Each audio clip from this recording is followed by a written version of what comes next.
भारत माँ में वीरों की कोई कमी नहीं है। नमस्कार, आज मेरी कविता का शीर्षक है सैनिक का आखिरी पत्र।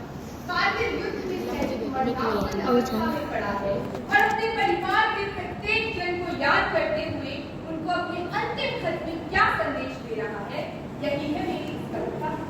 वह सबसे पहले अपनी माँ के लिए लिखता है।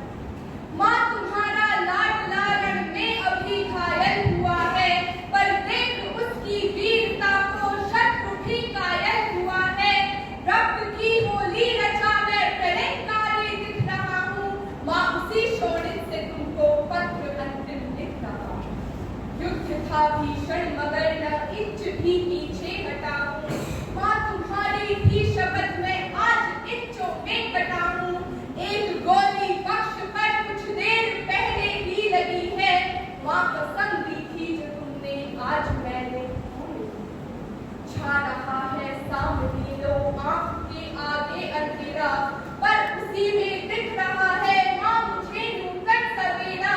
कह रहे हैं शत्रु भी, कह रहे हैं शत्रु भी, मैं जिस तरह सौदा हुआ हूँ, लग रहा है सिंहनी की कोख से पैदा हुआ। ये न समझो माँ कि मैं जो नींद लेने जा रहा हूँ, माँ तुम्हारी कोख से फिर जन्म लेने आ रहा हूँ, जन्म लेने आ रहा हूँ।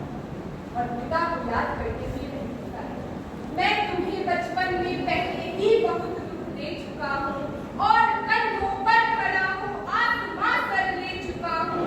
तुम सदा कहते न थे ये ऋण तुझे भरना पड़ेगा, एक दिन कंधों पे अपने ले मुझे चलना पड़ेगा।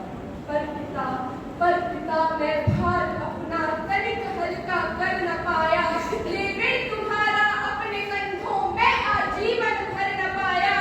हूँ बहुत मजबूर है ले मुझे मरना पड़ेगा, अंत में भी आपके कंधों मुझे चढ़ना पड़ेगा, अंत में भी आपके कंधों मुझे चढ़ना पड़ेगा। फिर अनुज को संदेशा भेजता है। सुन अनुज रणवीर, गोली आँख में जब आ समाई, ओ मेरी दानी भुजा उस वक्त तेरी याद आई। मैं तुम्हें बाहों से आकाश दे सकता नहीं हूँ, लौट कर फिर आऊंगा विश्वास दे सकता नहीं हूँ, पर अनुज विश्वास रखना मैं नहीं थक कर पड़ूंगा। तुम भरोसा पूर्ण रखना सांस अंतिम तक लड़ूंगा। अब तुम्हीं को सौंपता हूँ बस बहन का ध्यान रखना, जब पड़े उसको जरूरत वक्त पर सम्मान करूँ।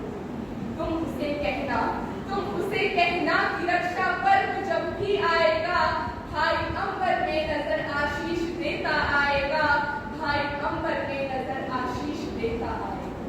अंत में वह अपनी पत्नी के लिए लिखता है। अंत में तुमसे लिए मैं आज भी कुछ मांगता हूँ, है कठिन देना मगर निष्ठुर हृदय ही मांगता हूँ। तुम अमर सौभाग्य की विद्या सदा माथे सजाना, हाथ में चूड़ी पहनकर पाँव में मेहंदी रचाना। बर्फ की ये चोटियां यूं तो बहुत शीतल लगी थी, पर तेरे प्यार की उष्णता से वे हिमशिला बनने लगी थी। सप्तपथ की यात्रा से तुम मेरी अर्धांगिनी हो, 7 जन्मों तक बचे जो तुम अमर हो रागिनी हो। इसलिए अधिकार तुमसे बिन बताए दे रहा हूँ, मांग का सिंदूर तेरा मातृभूमि को दे रहा हूँ, मांग का सिंदूर तेरा मातृभूमि को दे। धन्यवाद।